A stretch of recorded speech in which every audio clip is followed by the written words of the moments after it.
Marvellous. Okay. So,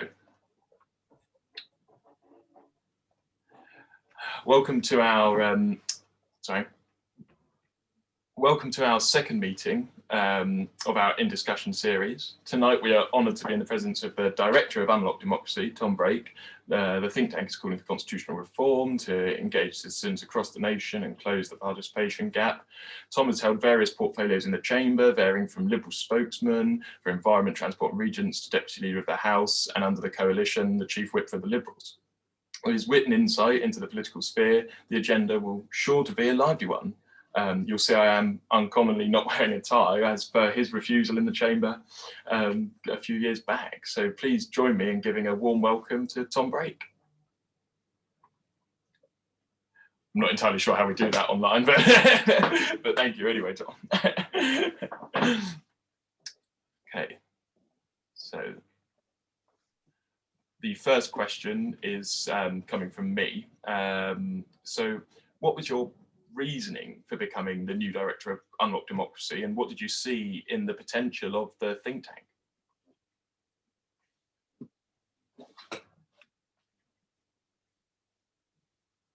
Oh.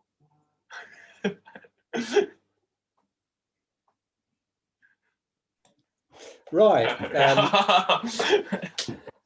Getting off to a good start. So first of all, a question: why did I start as the director at Unlocked Democracy? Well, I suppose part of the answer to that question is I was made redundant by my electorate. So in December 2019, having been the Lib Dem Brexit spokesman for 2 years in a constituency that voted slightly to leave, but voted to, one of the rare London constituencies that voted to leave. I think at that point my constituents thought that they'd had enough of me, and so booted me out. And more positively, the role that, or the focus, the target that Unlocked Democracy has in terms of its activities, its programme, is very much in keeping with the sorts of issues that I was active on in Parliament. So, as you said in your intro, Unlocked Democracy, our principal objective is to try to secure a written constitution for the United Kingdom, but along the way, campaigning on things like transparency, accountability, devolution, electoral reform, many of the issues that I campaigned on in Parliament. So I was fortunate, really, that I mean, in some respects, whilst of course I really regret no longer being a member of Parliament, at the same time, having served for 22 years, it is a pretty intense, it's a vocation, it's not a job, it's something that you do 6.5 days a week, 12 hours a day, day after day, week after week, year after year, and after 22 years, perhaps I was ready for a slight change.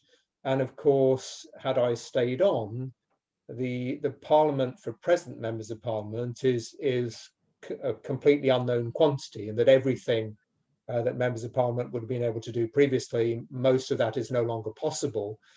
So again, in terms of timing, perhaps not being in this Parliament was probably a good choice, and landing on my feet to becoming director at Unlocked Democracy is something that I really welcomed, and enables me to continue campaigning in the way that I used to do as a member of Parliament.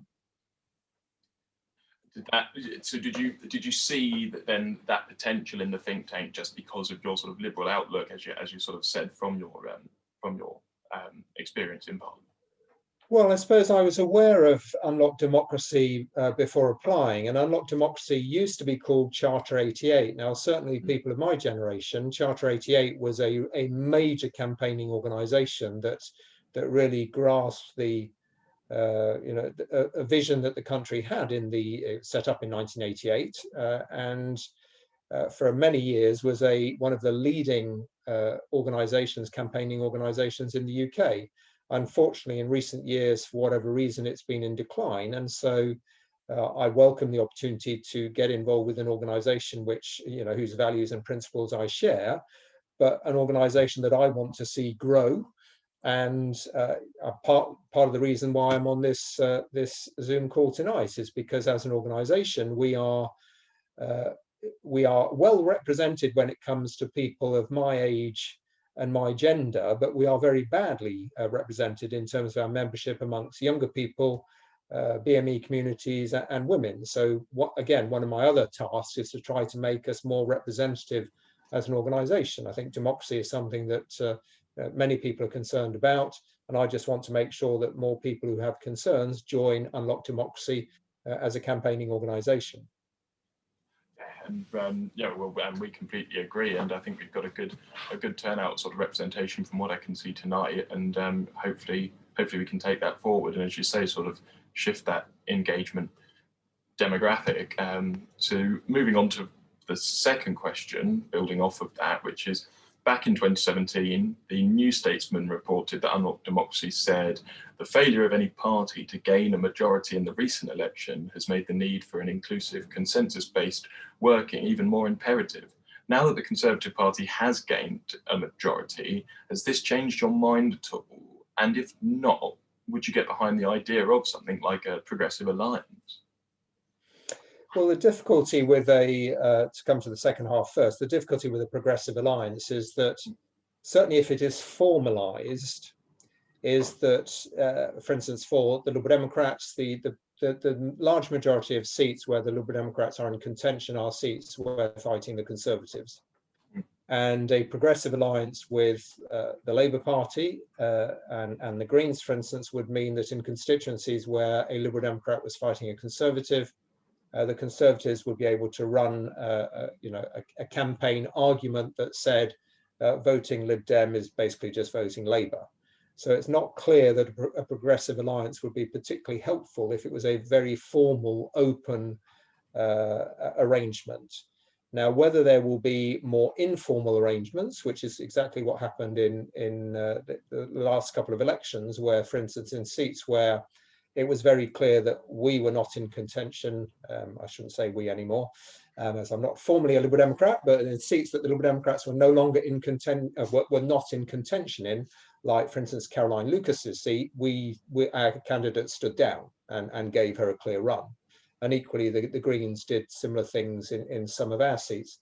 It's a pity they didn't in my seat, because had they done so, then maybe I would be appearing here as the Member of Parliament for Carshot and Wallington rather than the Director of Unlock Democracy. But it was not possible to reach an agreement in Carshot and Wallington with the Greens.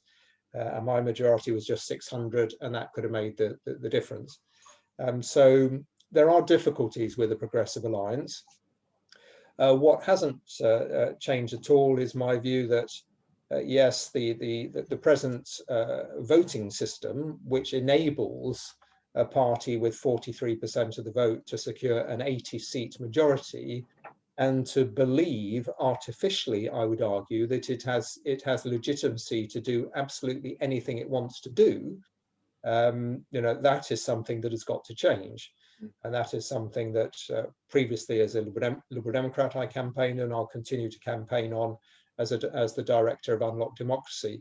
We cannot be, or we cannot continue to be, I think we are the only country in Europe that has a first past the post electoral system.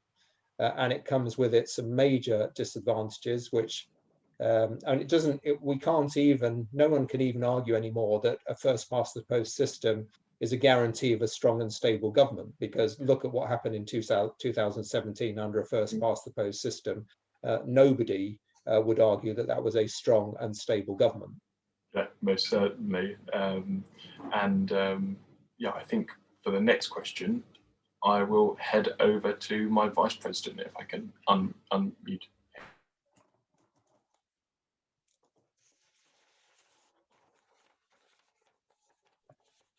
Hi, Tom. My name is Remy Brown. I'm the Remy. Vice President. Lovely to speak to you. So, in regards to the union, it's been a question that's been raised more and more over the past few weeks. How do you feel about the future of the union, and could any policy proposal from Unlock Democracy cure any qualms that people would have? Okay, so I have great concerns about the union, And it was very obvious to me 4 years ago during the referendum campaign that one of the major consequences of voting to leave the European Union would be potentially to fracture the United Kingdom. And I think there is a real risk that that is going to happen. We've seen Scotland, obviously, which voted to remain. That has put sort of rockets under the campaign for independence.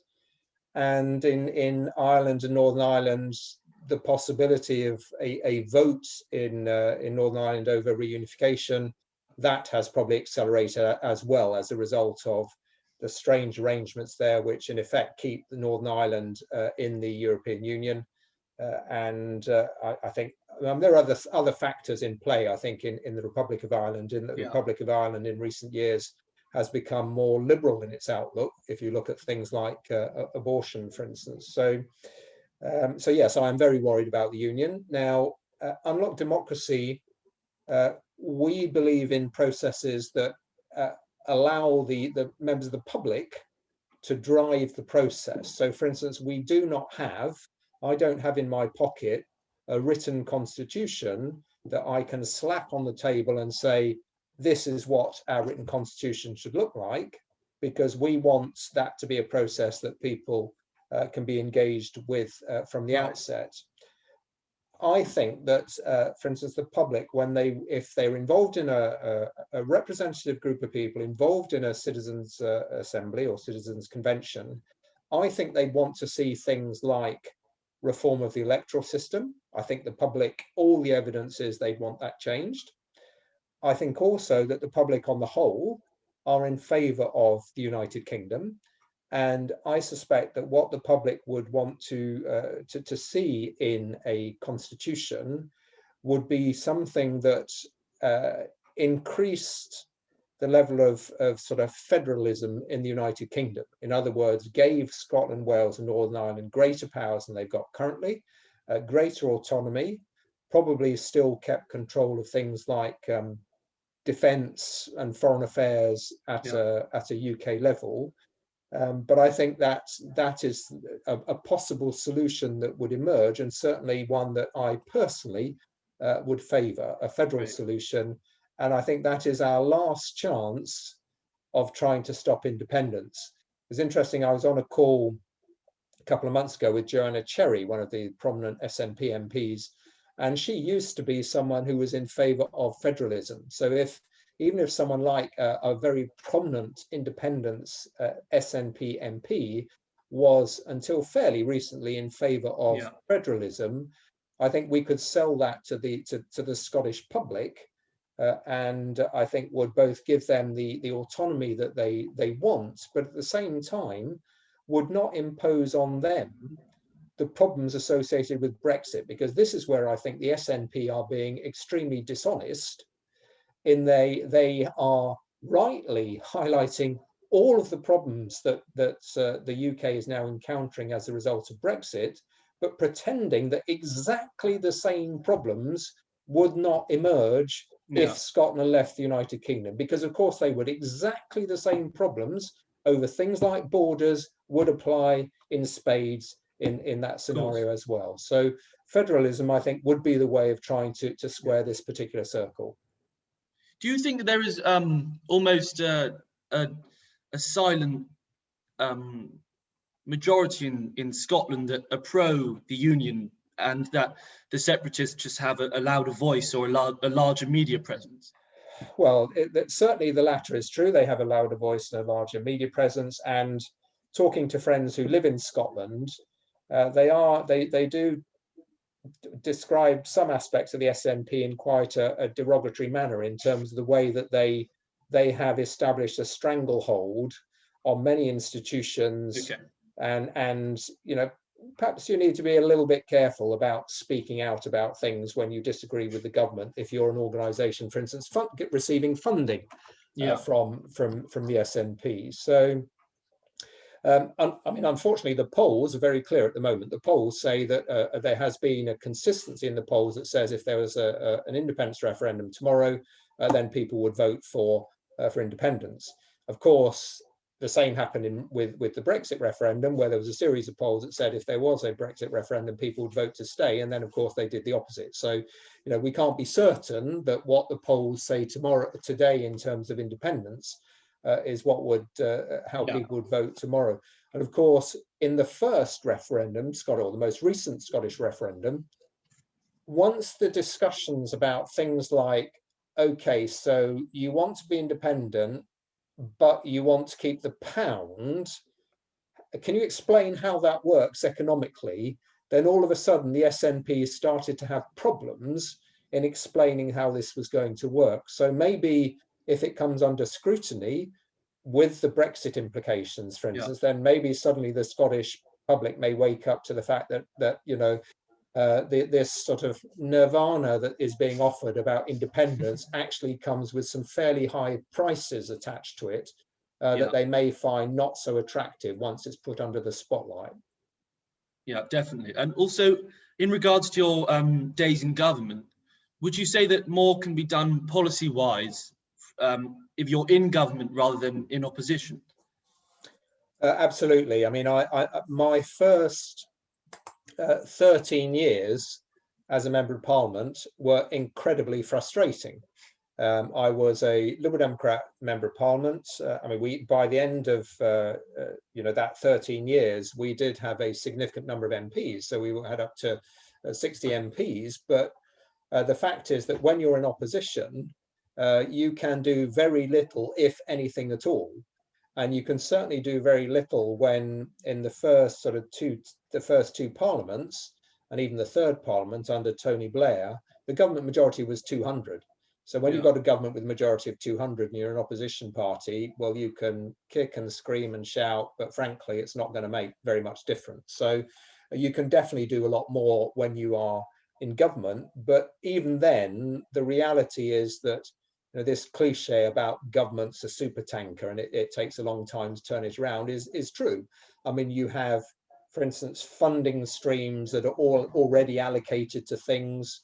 And if you suddenly want to spend a huge amount more on X, then you've got to cut back significantly on Y. And the area where you're proposing cutting back on Y starts to kick back and say, well, hold on there. Have you thought about the implications? So it is clearly easier, but it is still a challenge for any government to implement radical policies.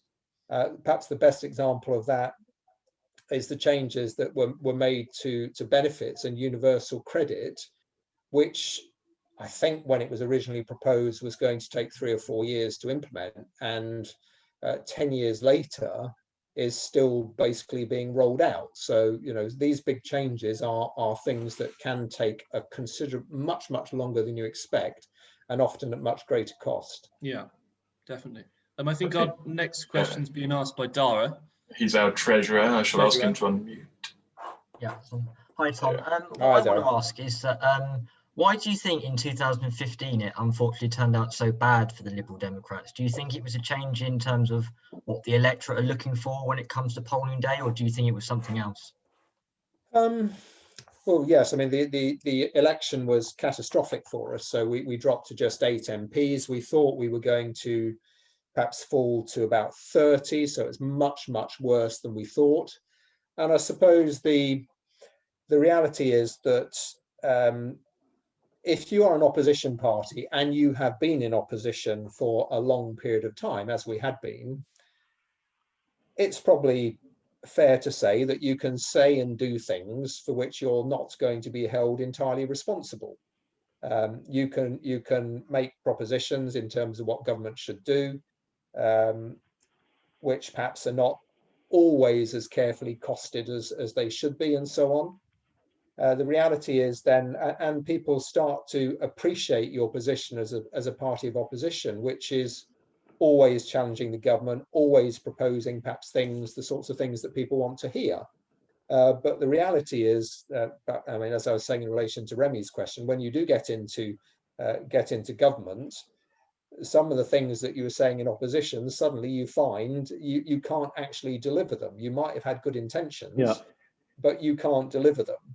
And people were, I think, less forgiving of the pledges that we made, perhaps tuition fees being the best example, because for the first time as a party, we were a party of government. They were less forgiving of us than they have been of the other two parties, because the other two parties have made pledges that they have not delivered, and haven't suffered to the same extent in terms of their level of support at the next election.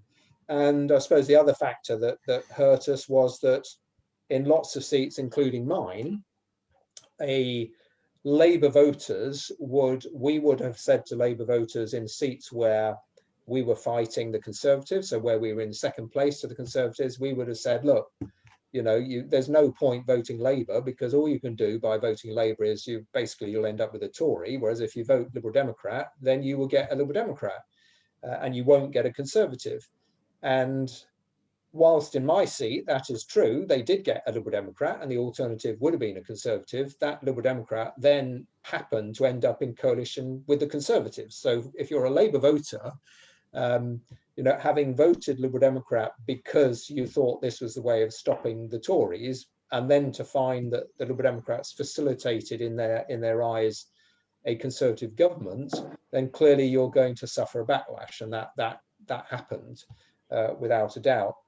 The final thing I'd say about that is that actually, I think if you look at what the coalition government achieved in terms of 5 years of stability and delivering a common programme that had been agreed between the two parties, I would say that the contrast between that and the last 5 years is quite dramatic in terms of what has been achieved. So I think we played an important role at a time when the country in 2008 had gone into a major meltdown economically, with the banks on the verge of collapse, and we had pretty much turned that around at the end of a 5-year period of stability. Well, the last 5 years have not been like that, I would say. And what do you think is the future for the Lib Dems? Where do you think what direction do you think the party will need to head in order to gain ground, so to speak, in the next few years? Yeah, to some extent, where we go and what we do depends on the other parties. That's always been the case. So it's very clear that probably in the last 30 years, we have always done better when there was a moderate Labour Party. And the explanation for that is that, and this was the case in 2019, when the electorate are presented with either Boris Johnson, who I would argue is pretty much on the right of the Conservative Party, or Jeremy Corbyn, well, the public are a bit worried about, I can't risk a Liberal Democrat vote, because if I do, I might end up with the other person I really hate. So I think then you end up with a really fierce squeeze on the other parties, the smaller parties, and that is what we suffered from, but in 2015 and 17 and 19. So in terms of where we go now, well, I think there is still a strong appetite for liberal values, which is what the Liberal Democrats stand for. And that's freedom of speech, civil liberties, that's speaking out against government plans to clamp down on demonstrations. So, the government at one point were looking at whether Extinction Rebellion should be categorized as a terrorist organization. Yeah. Now they've gone off that idea, but I think more of that is the sort of thing we can expect. And that's why I think there's a market for, there's a merit in having a party that is liberal. And I think one of the things that we found in coalition, so when we were talking with, and we talked with both parties in 2010, the Labour Party and the Conservative Party, and it was clear that from a civil liberties point of view, the Conservative Party at that point was probably closer to where we were than the Labour Party, because there is quite a strong authoritarian streak in the Labour Party. And so that's why I think no one should assume that the Labour Party is a party of liberal democracy. I don't think in many respects it is. And that is, or necessarily an internationalist party, or a party that is willing to speak out openly in favour of migration, for instance. I think that's something that we can do as a party, or the Liberal Democrats, sorry, the Liberal Democrats can do as a party, and a best place to do. And of course, if we were in a system of proportional representation elections, then of course the Liberal Democrats would be a party in all probability in government. Because the 11% of the vote that we got in 2019, that represents 70 seats in Parliament. Yeah. It doesn't represent the just over 10 that we've got. Brilliant. I think the next question is coming from Baptiste. Yeah, I'll unmute him now. That was really interesting, though. You'd think that when politics is at polar opposites, the third party would be the go-to. But actually, the fact that you say that people fear in that sense that either if you don't cast your vote for one of those two candidates, then the other, the worse, the evil will get in. Hi, Tom. I'm Baptiste Hi, Bay. Baptiste. I'm the Social Secretary. I was going to ask, in the House of Commons, you raised the point with regards to EU citizens and foreign expats and their security and settlement in the UK post-Brexit. What do you believe to be the best course of action to protect these citizens from a constitutional perspective? Well, I mean, there was an opportunity a few years ago for the government to settle this, I think, in terms of providing full rights, but that is not what has happened. There are a large number of EU citizens who I believe do have full rights to stay here, who have not ended up with the permanent settled status, but have ended up with a provisional status because maybe they didn't fill in the forms correctly, or they weren't able to provide the documentation, or the government or the Home Office simply put them in that category. So there's a large number of EU citizens who now have to wait to be able to demonstrate that they've had their 5 years continuously.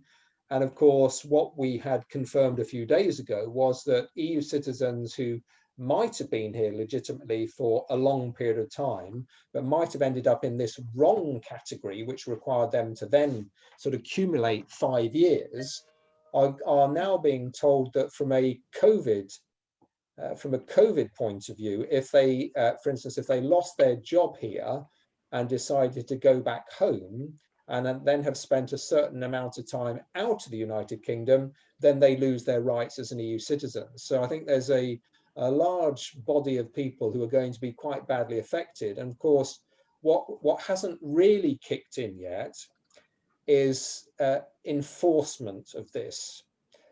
Because I think it's still till June this year that there's a transition period where people can still regularize their situation.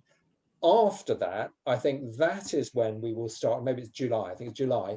After that, that is the point when all of the problems that the Windrush generation had, with people saying, well, you say you've been here this long, but you can't prove it, off you go to the country that you haven't been living in for the last 50 years, we might start to see similar sorts of things happening. And of course, the number of EU citizens here is very, very significant. So, if it affects a very small percentage of people, that ends up being a very large number of people in real terms. So I think there is still some major issues that could hit us, particularly after that July cutoff period, after which everyone has to have regularised their situation.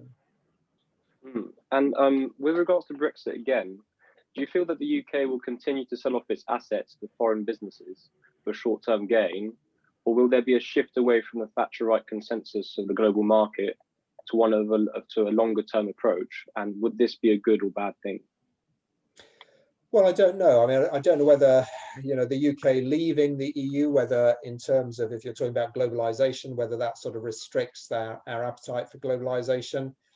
I'm not sure, because of course there's a strong faction within the government who, for instance, this idea of free ports, where basically there is very little in terms of regulation, very little in terms of tax, that is almost sort of laissez-faire sort of competition, which is going to be an interesting problem for the Conservatives, because of course they have acquired a certain number of seats in the so-called red wall seats, where actually a lot of those voters who are ex-Labour voters, what they want to see probably is more state involvement, more state spending on jobs and things like that, not a laissez-faire capitalism that perhaps some in the Conservative Party, people like Priti Patel, people like Dominic Raab, people who've written pamphlets about these things, the sort of thing that they would like to see. So I think from a policy perspective, there are going to be some quite interesting tensions within the Conservative Party about which way they go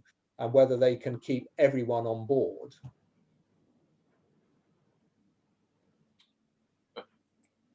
Baptiste. Is Baptiste there? Beaten Baptiste into submission. I think you may have I think he's dropped off. I don't know if he's coming back. He does have one more question, but I mean, we could bring him back in at the end. Yeah. I'll go to Sav, and he can ask his question, and then when Baptiste comes back, we'll get that. All right, perfect. Hello, thank you for Hi. being with us tonight. It's been on the tip of your tongue for some time now, but I would like to talk about electoral reform.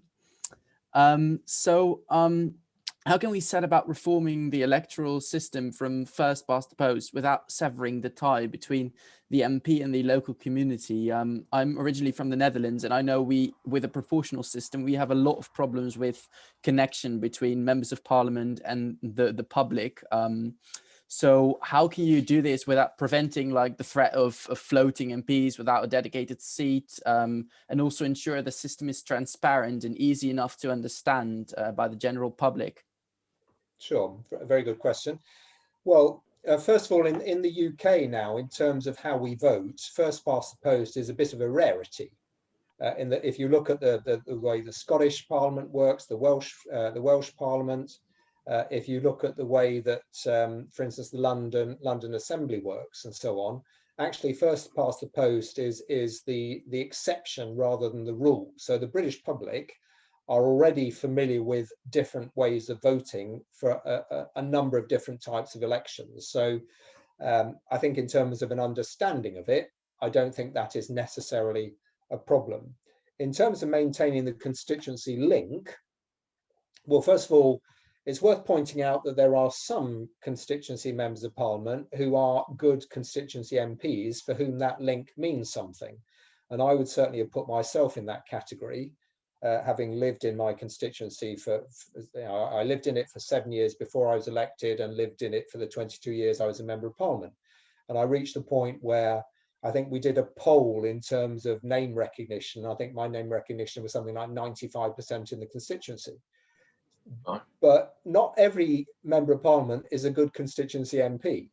There are members of parliament who actually never ever go to their constituency. They might turn up to do the odd surgery, they might go for a really big event, but actually they live somewhere else. So, you can overplay this argument about how important it is to have a constituency link, but clearly there are a number of systems, and take the Scottish system or the London Assembly system.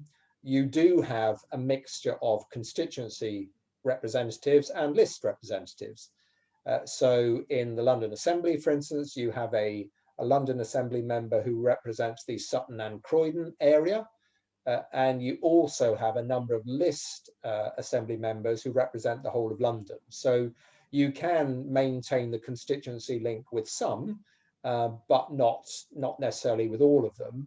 And then you have the system that was used for the European elections, so regional. So everyone who's elected in London was elected to represent London. Everyone elected in the Southeast represented the Southeast, where, okay, the constituencies are very large, but there is some sort of link with a region. So no system is perfect, but I think the system we have got is the most imperfect of all. And that's why no other country in Europe uses it. And it creates a system where a party doesn't think that it needs to talk to other parties, even though it represents only a minority. 57% of the people did not vote for the present government. They do not have authority from the public to run a program that excludes 57% of the public. And most of the time, that is what they are doing. So a system, and I think the coalition was a very good example. Clearly, the public certainly didn't like the Liberal Democrat involvement in it, because we were very heavily punished for that. Although we knew that that was the evidence from Europe. In a coalition in Europe, the junior party, the smaller party, always gets hammered harder than its the major party. So we were sort of aware of that. But actually, that process of consensus worked. And what it meant was that Conservative ministers were open in saying to the Liberal Democrats in coalition, we're really pleased that we're in coalition with you, because if we weren't, people like Dominic Raab, Priti Patel, the people that I'm naming, who are, of course, now our ministers, we would have to have them in our government. And we do not want that. That's the last thing we want, some of the fringe people. And now, of course, that's exactly what they've got. So, in a coalition, you have an opportunity to reach a consensus, which I think does smooth off the rough edges in terms of what each party is proposing. And you actually end up with a better way forward than simply a minority party imposing its view on a majority of the country. Fantastic. I don't know if Sav wants to say anything, or if he's done. No, he's done. We can go back to Baptiste. I think he's back. Yeah. Yeah, I'm so sorry. My software crashed. My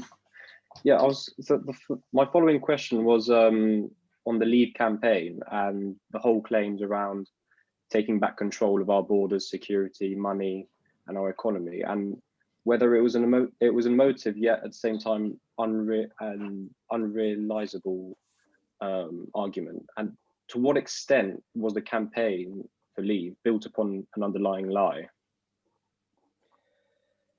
Well, I hesitate to say it was built on a lie, because politicians, you always want to present your arguments in the best way possible and so on. But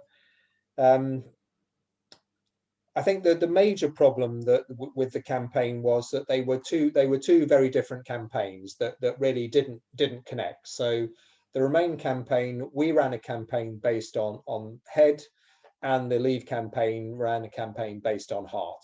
And we now know, and this is probably always going to be the case, that campaigns run on heart normally beat the campaign that is focused on people's heads, because they had all the emotive messages: take back control, take back control of our borders, blah blah. And our answer to that was, well, look, the UK economy depends on the EU as a major trading partner. We do 50% of our trade. Well, when you're trying to those two arguments are clashing head to head. Unfortunately, the take back control argument, particularly appealing to a group of people who feel excluded, who went out to vote for the first time in a very long time, then the emotive argument is going to win. We are, of course, now seeing that there wasn't really very much substance to the claims that were made in the Leave campaign about the benefits to the United Kingdom. I think every day we are seeing what the disbenefits are of leaving the EU. We're not seeing very many benefits. Maybe the vaccines is one of the benefits of leaving the EU. That is possibly true.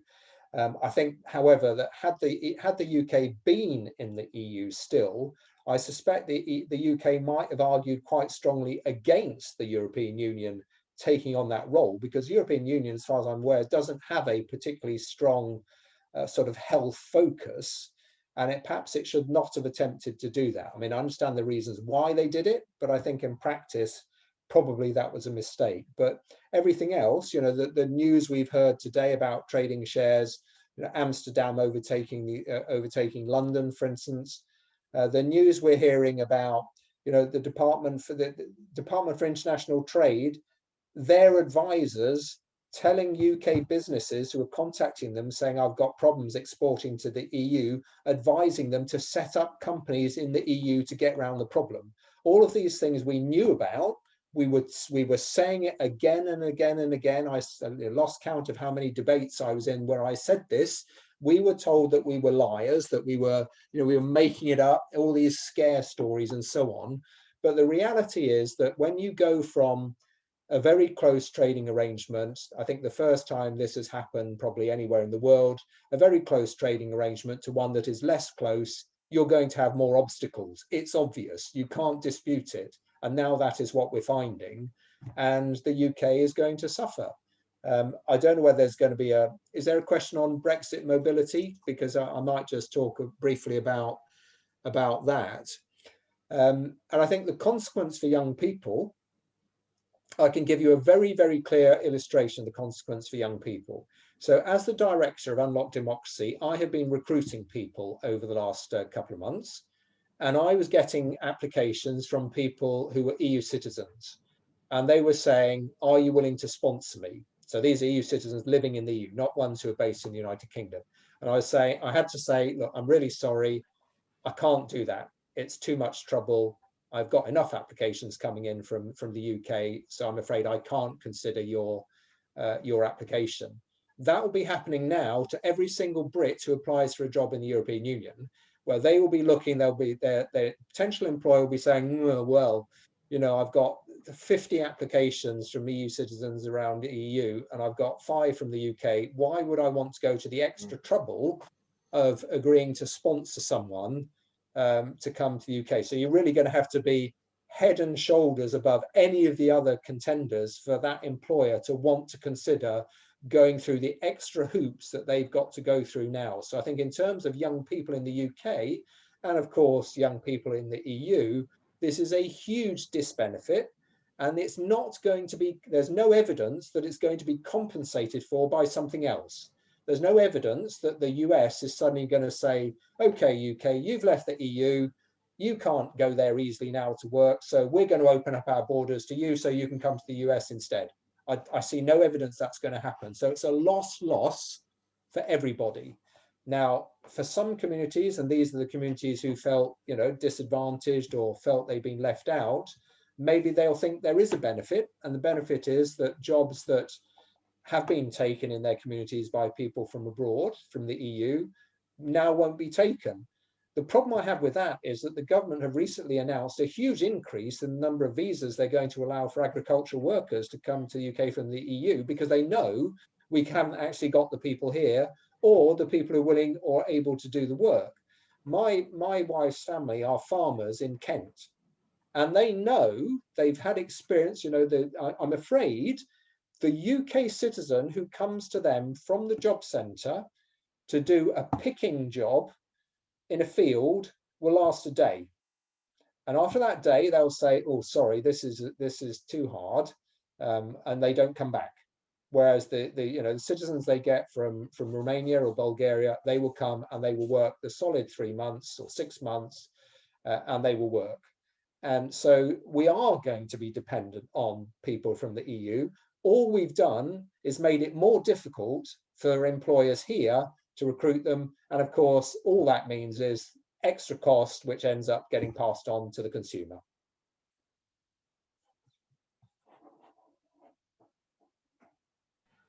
Thank you very much, Tom. And I think we will now go to our secretary, Alexandra. I shall unmute her. There we are. Hi, I'm Alexandra. So you said back in 2015 that you felt there could have been more accommodation to allow the increase in the profile of the Lib Dems as opposed to the coalition. So even as Chief Whip and Deputy Leader of the House, was it still hard to get your Liberal voices heard? And what was the experience like to be in such a position of power? You've done your research well. So I did say that indeed. And my target for saying that was the Speaker, John Bercow, because the UK, we don't have a tradition of coalition governments. And what we have is a tradition of 2 parties. And so even the sort of physical space that the parties work in, the chamber, is designed for 2 parties. You have a government bench and you have an opposition bench, and all the other opposition parties, you know, you get squeezed over to the corner, into the corner. So the whole system is devised for 2 parties. Now, when in coalition, the John Bercow was presented with a coalition government, what he could have done but didn't do was recognise that, yes, we're in coalition, but the Liberal Democrats are still an independent party. We're not an offshoot of the Conservative Party, and therefore I think he should have given us far more opportunities than he did to formally stake our independence in terms of key debates, for instance. So we, if you look at the history, I think we were allowed 2 occasions in coalition over a 5-year period where we were allowed to express a different view as the junior coalition partner, because of course most of the time the official government position in a coalition where there are 5 times as many Conservatives as there are Liberal Democrats, the official government position is the Conservative position. So if the Speaker doesn't allow the minor party or the smaller party to have opportunities to express a different view, people think that the Liberal Democrats are basically the Conservatives, because that's all people ever hear from. And so there were 2 occasions. Once over the Leveson inquiry about sort of press and the regulation of the press, and then once just before the 2015 general election, where Danny Alexander was allowed to make an alternative chancellor's speech. I think those were the only 2 occasions where, as a party, we were able to stand up in Parliament and say, actually, yes, we're in coalition, but we have our own identity, and here's a demonstration of that difference. And I think John Bercow didn't recognise that. He basically treated the coalition as if it was the Conservative Party, and I think that contributed to the very bad result that we got in the 2015 election, because people didn't hear a distinctive Liberal Democrat voice. All they heard was a coalition, therefore a Conservative voice. Oh, marvellous. Thank you, Tom. And I think the next one is coming from our second-year rep, Eric. Hi. I was reading that you are the honorary associate of the National Secular Society, and so would you say you're content with the current state, where the Queen is head of state and also the head of the Church of England? And if not, how would you go about secularizing this?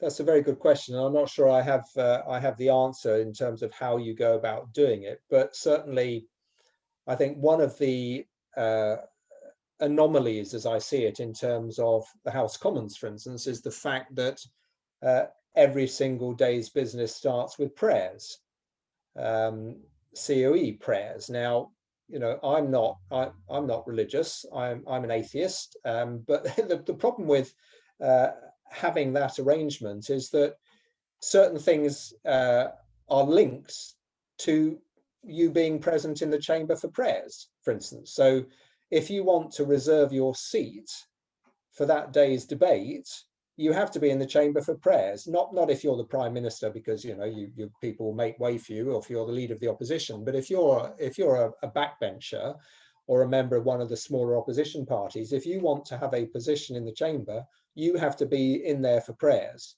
And obviously there are quite a lot of people in the Commons who are of faith but not of COE. So they also have to, if they want to secure their place in the chamber, they have to sit in prayers.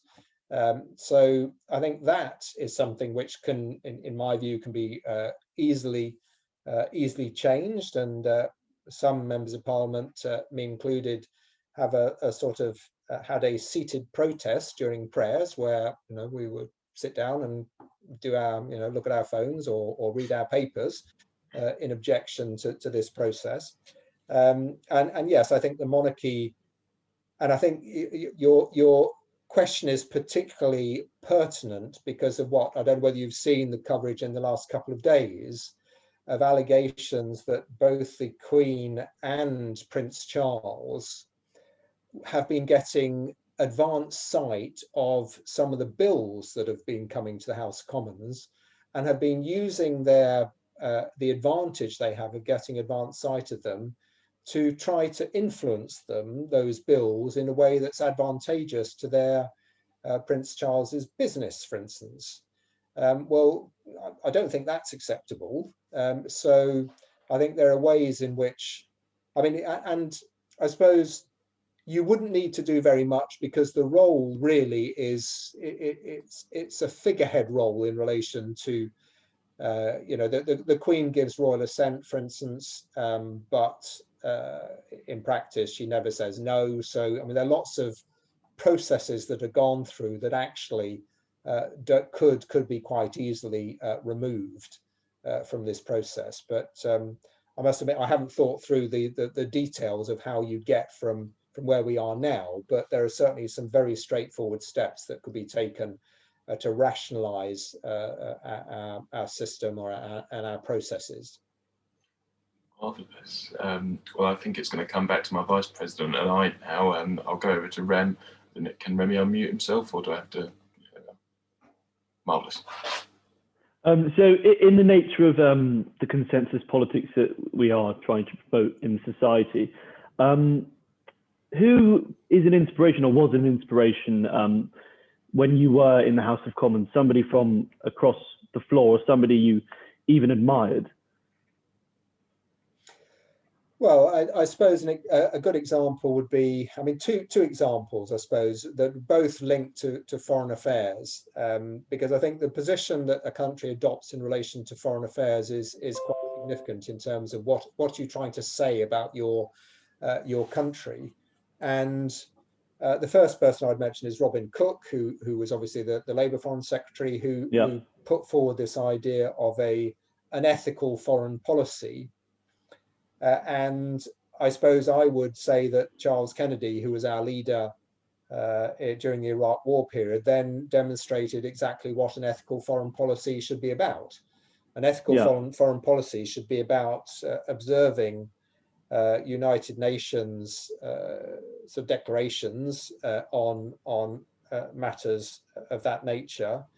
And I think, you know, Robin Cook obviously stood down, and Charles, I think something that is forgotten is that there was significant opposition.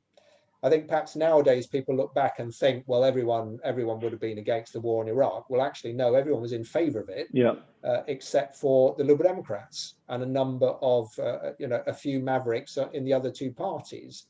At the point when this started, everyone, Labour, Conservative, certainly prominent frontbenchers and backbenchers, and the press were very much in favour of the war in Iraq.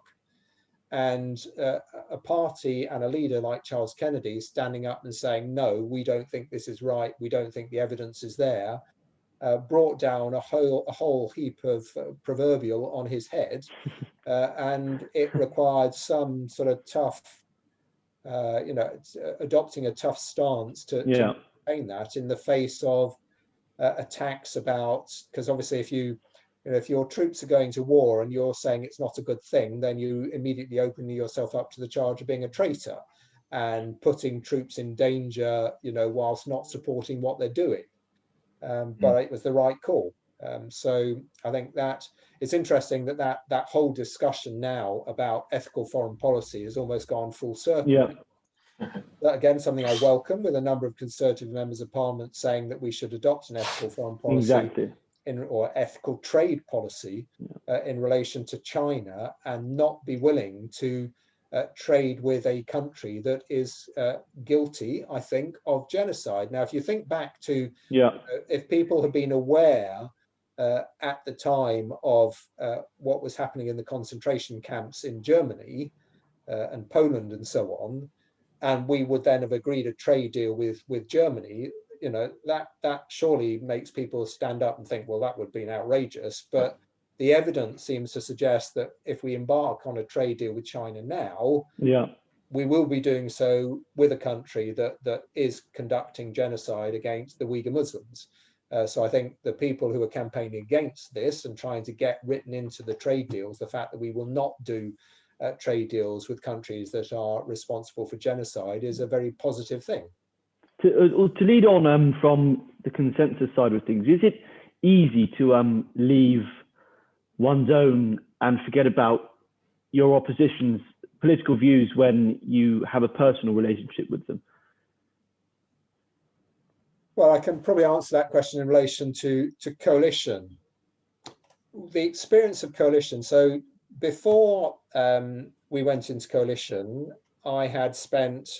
So I was selected to fight my seat in 1990.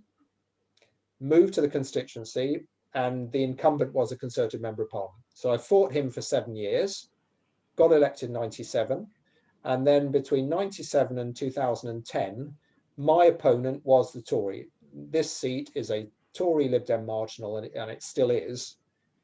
And then all of a sudden in 2010, as a party, we were now in coalition with the party that I had been fighting basically since Margaret Thatcher was our Prime Minister. So that was quite unusual. But I think what was refreshing about it is that actually, you can be tribal, you can scream and shout, you can say, your party's got all the best policies and the other party can't, has no policies worth speaking of.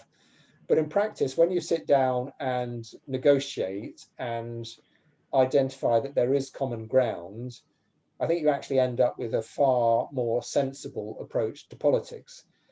So we, the Lib Dems, we've experienced that. Some of the Conservative MPs will have experienced that with us in coalition, although of course a lot of the ones who are in ministerial positions now won't have done, because they were the ones the Conservatives of the day wanted to exclude from being in government. They were too extreme.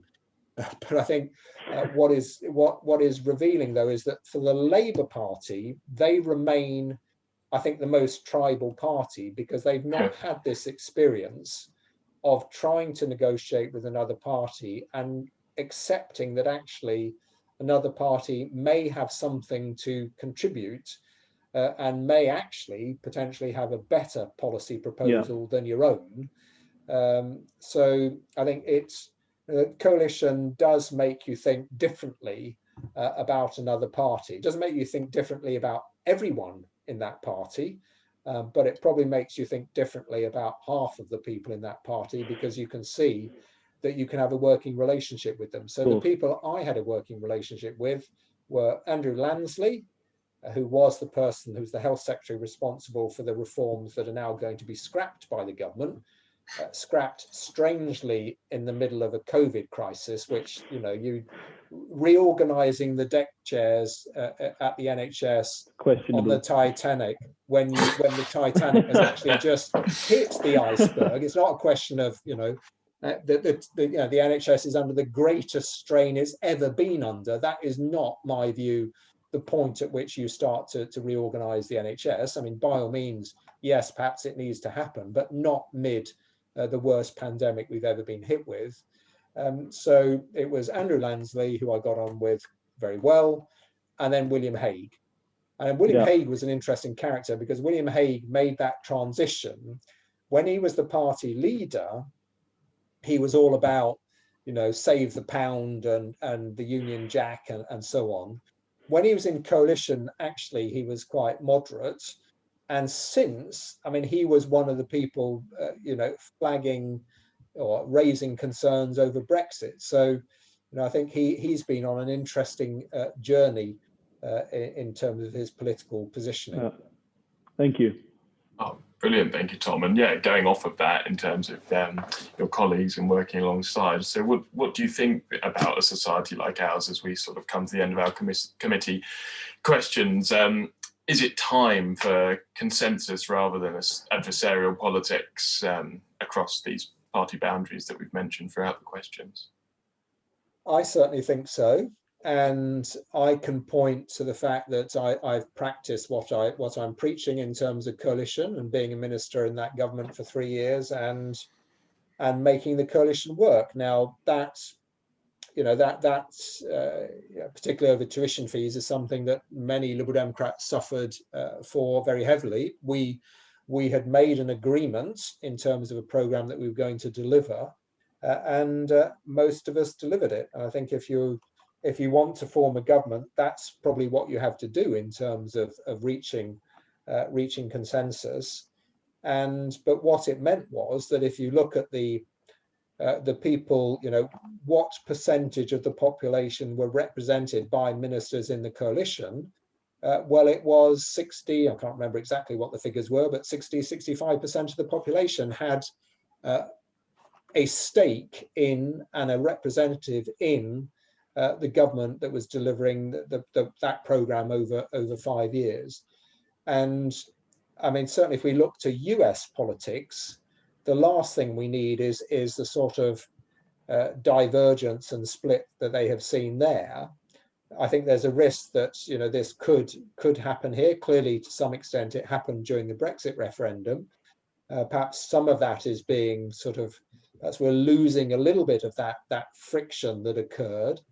But I mean, I think the evidence from around the world is that when countries work in coalition, when they work as a consensus, when, for instance, Jacinda Ardern invites in a member of parliament from another party into her government when she didn't actually need to, then I think that is the sort of approach that is likely to lead to better government and ensure that people are better represented than they would be otherwise.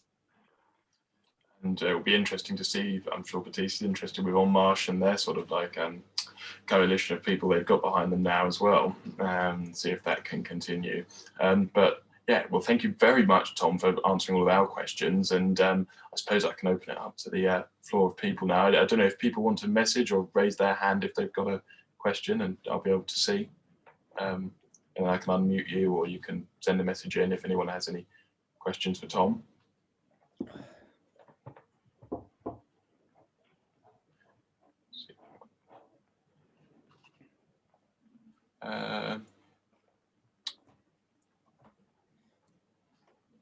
Alex has got one. Alex has got one. I'll go to Alex first. Shall I read Fab? Varun had a question. And Fabio's got one. With your past as a computer software consultant, do you find the increased online censorship and privacy infringements by big tech worrying? And do you think we will see some sort of regulation of it within the coming years?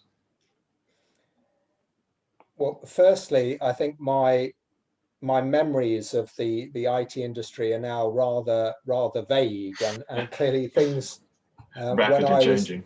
Well, they were. So of course, 25 years ago, when I was in the IT industry, yes, we had just had email. Email was just starting to feature. So I joined an IT company in 1983. I think we were one of the first sort of businesses in the country to get email, because we were an IT company. So that was fairly obvious it would come to us first. But things like Facebook, Twitter, WhatsApp, Instagram, Snapchat, none of that existed at all, full stop. So I think a major difficulty for government is actually keeping on top of those developments, because regulations, to write regulations is something that takes time, effort, requires experts and so on. And I think the real challenge is that I can't see how any government is ever going to be able to keep up with that technological development in a way that they can sort of preempt things that the big tech companies are going to be doing. I think the governments are always going to be running to catch up, and I think that is something that is of concern, because if companies, I think in China, they've now developed software that enables people, facial recognition software that basically means that anyone in China can be tracked probably at any moment of the day.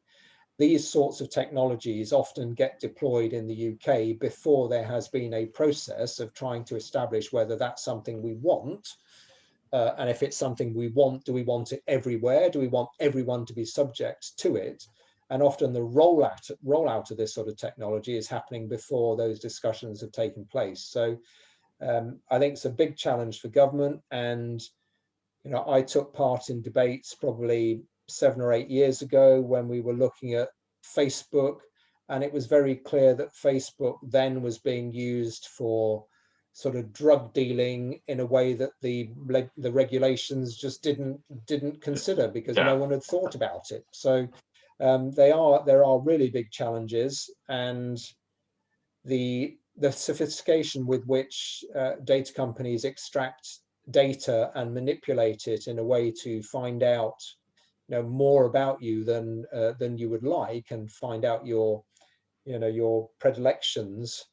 I mean, you'll probably have heard that. I mean, the company can look at people's likes and what they follow and get an almost perfect picture of what that person is like, who they are, yeah. simply from which sites they're going to, what they're liking, and so on. And if you add in the development that the Chinese have now found that it is possible, apparently, and this does sound rather unlikely, but you can, with something like 70% accuracy, determine how someone is likely to vote from their facial appearance. Then you really wonder where. I know it sounds absurd, but this is sort of well, I'm not going to say it's a fact, but it's something that a company can demonstrate, and you can do that simply by, you talk to people who have that facial appearance, whose voting intention because they've told you, and then you sort of work out what the rough characteristics are, and then you create a template that you then put onto other people, and you can then end up mapping this. So the technology is developing at a pace that we can't possibly keep track of, and I think we should all be particularly worried about that. Well, it's fascinating, and we've got lots of questions coming in, so I'll try and fire through them. Shall we go to Varun next? Did Varun want to ask it himself, Rem? I'll go to Varun.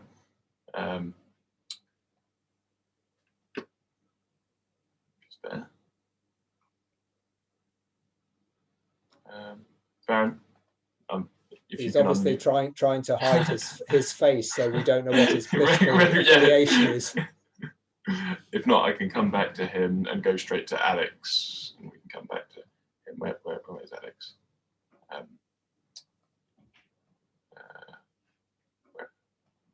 Oh, his Wi-Fi is cut out. That's why. Okay. There we are. Alex Dale will ask a question, I think.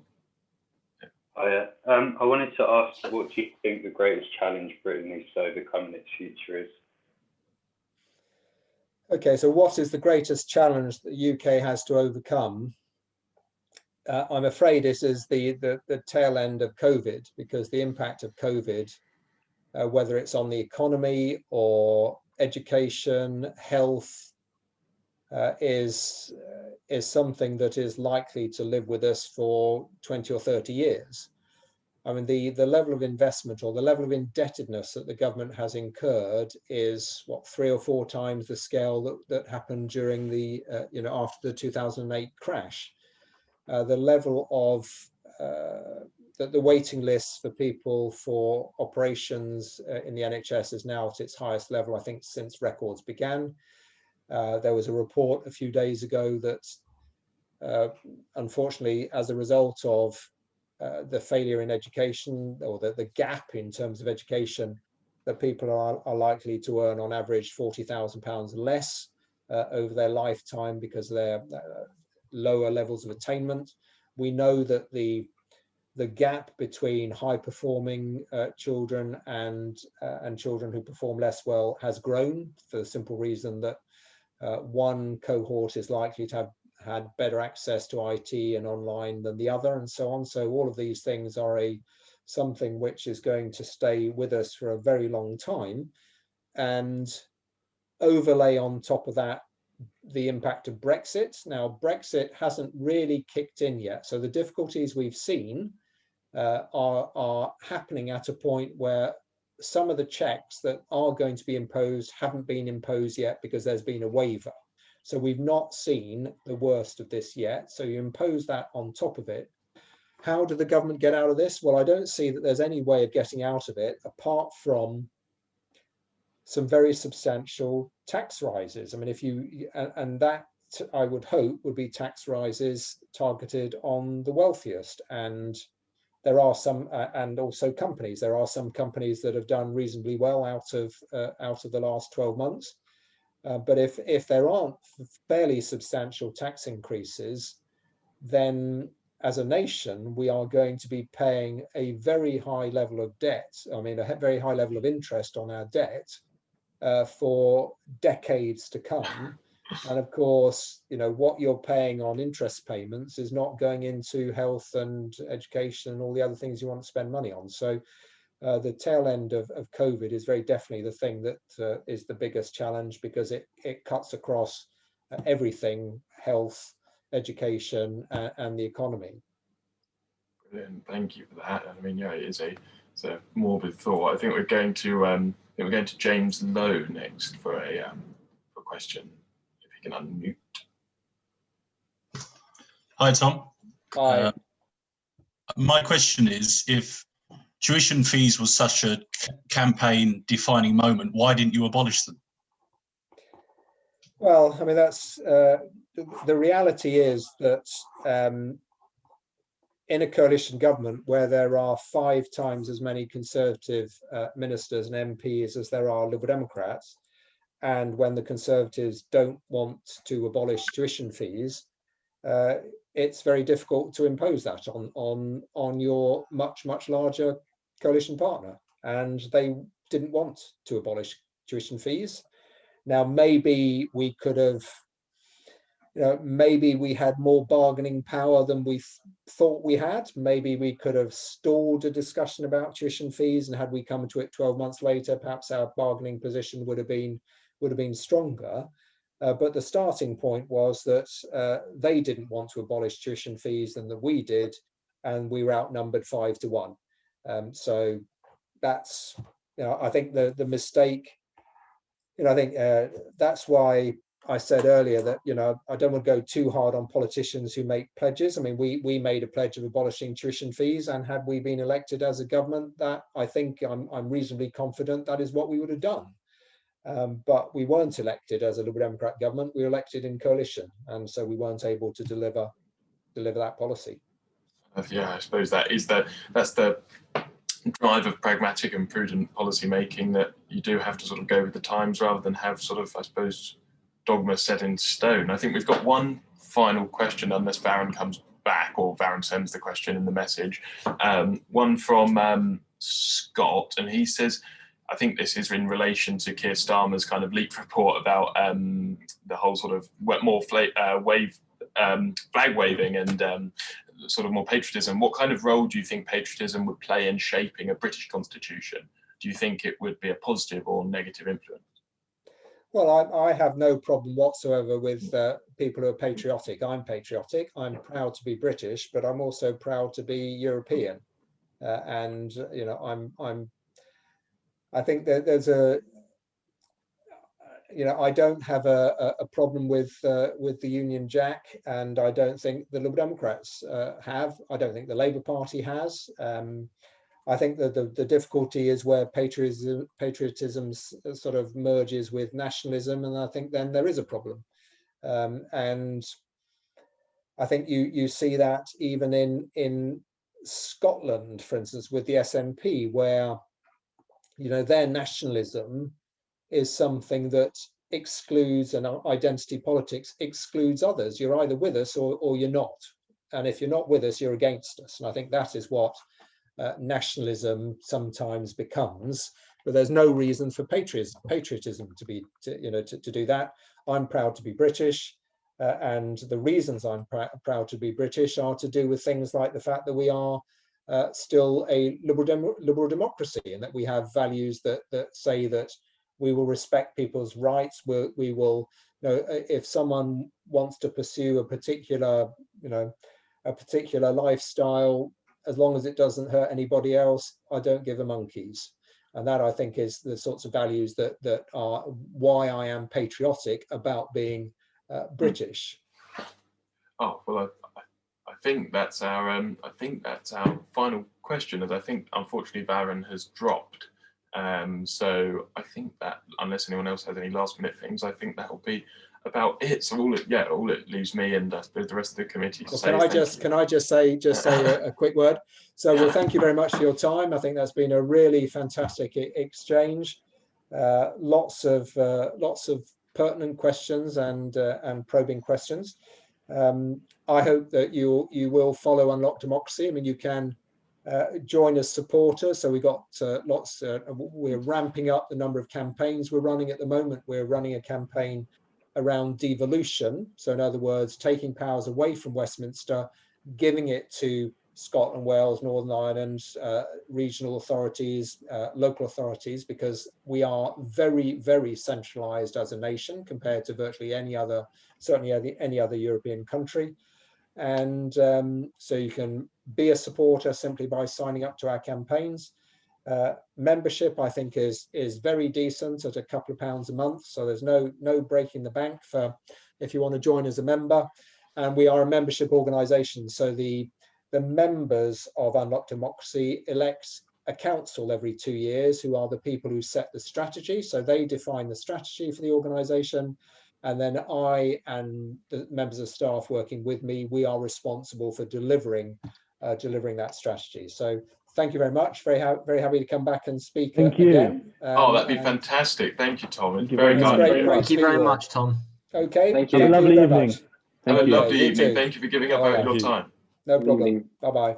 Cheers. Bye.